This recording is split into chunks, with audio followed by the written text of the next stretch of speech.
Hi, ನೀವೇನಾದರೂ agriculture ಮಾಡ್ತಿದ್ದೀರಾ? ಅಗ್ರಿಕಲ್ಚರಲ್ಲಿ ಬಹುಮುಖ್ಯ ಪಾತ್ರವನ್ನು ವಹಿಸುವಂಥ ನೀರಿನ ಸಂಗ್ರಹಣೆಗೆ ಅಂದರೆ ಕೃಷಿ ಹೊಂಡ ನಿರ್ಮಾಣಕ್ಕೆ ಇದೀಗ ಗೌರ್ಮೆಂಟ್ ಕಡೆಯಿಂದ 90% ಸಬ್ಸಿಡಿಯನ್ನು ಸಿಗ್ತಾಯಿದೆ. ಅಪ್ಲೈ ಮಾಡುವಂಥವ್ರು ಕೊನೆ ದಿನಾಂಕದೊಳಗಡೆ ಅಪ್ಲೈ ಮಾಡಿ. ಅದಕ್ಕೆ ಮುಂಚೆ ನಮ್ಮ ಚಾನಲಲ್ಲಿ ಯಾರೆಲ್ಲ ಹೊಸ್ದಾಗಿ ವಿಡಿಯೋ ನೋಡ್ತಿದ್ದೀರೋ ಅಂಥವ್ರು ಪ್ಲೀಸ್ ನಮ್ಮ ಚಾನಲ್ ಸಬ್ಸ್ಕ್ರೈಬ್ ಮಾಡ್ಕೊಳ್ಳಿ.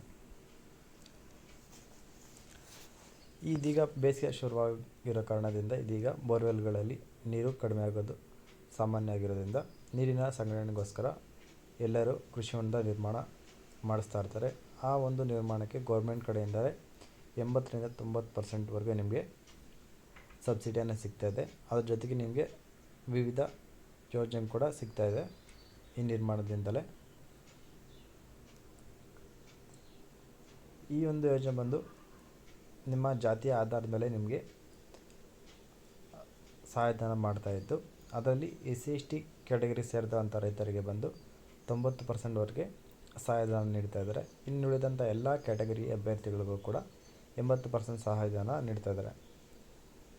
ಇನ್ನು ಈ ಒಂದು ಕೃಷಿ ಹೊಂಡದ ಯೋಜನೆಯ ಜೊತೆಗೆ ನಿಮಗೆ ಬೇರೆ ಯೋಜನೆಗಳು ಕೂಡ ಸಿಗ್ತಾಯಿದ್ದು, ಈ ಒಂದು ಕೃಷಿ ಯೋಜನೆಯಲ್ಲಿ ಕೃಷಿ ಹೊಂಡ ನೀರು ನಿಲ್ಲೋಕ್ಕೆ ಬೇಕಾಗಿರುವಂಥ ಪಾಲಿಥೀನ್ ಪೇಪರ್ ಅಂದರೆ ಕೃಷಿ ಹೊಂಡದ ಪೇಪರ್ಗೆ ನಿಮಗೆ ಅದರಲ್ಲೂ ಕೂಡ ಸಬ್ಸಿಡಿಯನ್ನು ನೀಡ್ತಾಯಿದ್ದಾರೆ. ಇನ್ನು ತುಂಬಿರೋಂಥ ನೀರನ್ನ ಆಚೆ ತೆಗೆಯೋದಕ್ಕೆ ಬೇಕಾಗಿರುವಂಥ ಪಂಪ್ ಸೆಟ್ ಅಂದರೆ ಡೀಸೆಲ್ ಪಂಪ್ ಸೆಟ್ಗೂ ಕೂಡ ಸಬ್ಸಿಡಿಯನ್ನು ನೀಡ್ತಾಯಿದ್ದಾರೆ. ಇನ್ನು ನೀರು ತೆಗೆದಾದ್ಮೇಲೆ ಅಗ್ರಿಕಲ್ಚರ್ಗೆ ಬೇಕಾಗುವಂಥ ಹನಿ ನೀರಾವರಿ ಅಥವಾ ತುಂತುರು ನೀರಾವರಿಗೆ ಬೇಕಾಗುವಂಥ ಎಕ್ವಿಪ್ಮೆಂಟ್ಗೂ ಕೂಡ ಸಬ್ಸಿಡಿಯನ್ನು ನೀಡ್ತಾಯಿದ್ದಾರೆ. ಜೊತೆಗೆ ಹೊಂಡದ ಸುತ್ತ ಸಂರಕ್ಷಣೆಗೋಸ್ಕರ ಇರಲು ನಿಮಗೆ ತಂತು ಬೇಲಿಗೆ ಕೂಡ ನಿಮಗೆ ಸಬ್ಸಿಡಿಯನ್ನು ನೀಡ್ತಾಯಿದ್ದಾರೆ.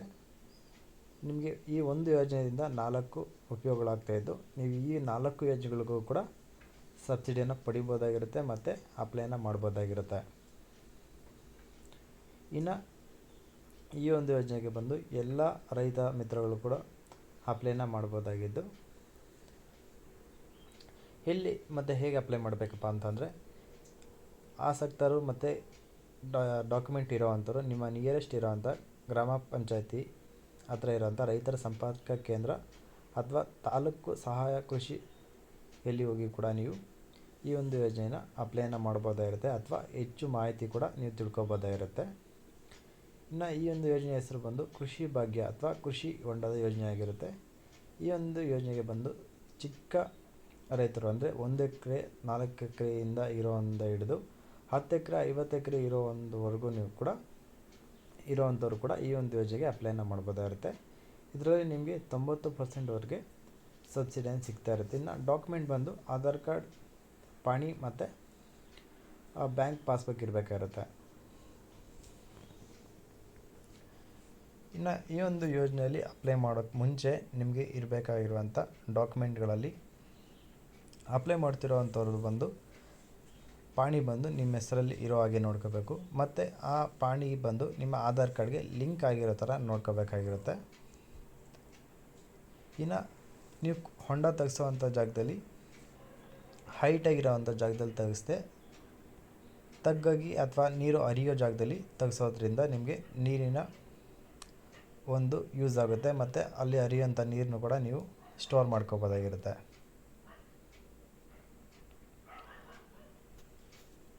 ಇನ್ನು ಈ ಒಂದು ಯೋಜನೆಗೆ ಆಲ್ರೆಡಿ ಅಪ್ಲೈ ಮಾಡಿರೋ ಅಲ್ಲದೆ ಹೊಸ್ದಾಗಿ ಅಪ್ಲೈ ಮಾಡಿರೋವಂಥವ್ರು ಅಪ್ಲೈ ಮಾಡ್ಬೋದಾಗಿರುತ್ತೆ. ಅಂದರೆ ಈ ಒಂದು ಯೋಜನೆ ಮೂಲಕ ನೀವು ಆಲ್ರೆಡಿ ಅಮೌಂಟನ್ನ ತೊಗೊಂಡಿರಬಾರ್ದು ಅಥವಾ ಕೃಷಿ ಹೊಂಡ ತೆಗೆಸಿರಬಾರ್ದು, ಆ ಥರ ಆಗಿರುತ್ತೆ. ಅಥವಾ ನೀವು ಆಲ್ರೆಡಿ ಅಪ್ಲೈ ಮಾಡಿದ್ದು ಏನೂ ಯೂಸ್ ಆಗಲಿಲ್ಲ ಅಥವಾ ಏನೂ ಮೂವ್ ಆಗಲಿಲ್ಲ, ಸಬ್ಸಿಡಿ ನಿಮಗೆ ಸಿಗಲಿಲ್ಲ ಅನ್ನೋವಂಥವ್ರು ಕೂಡ ಈ ಒಂದು ಯೋಜನೆಗೆ ಅಪ್ಲೈನ ಮಾಡ್ಬೋದಾಗಿರುತ್ತೆ.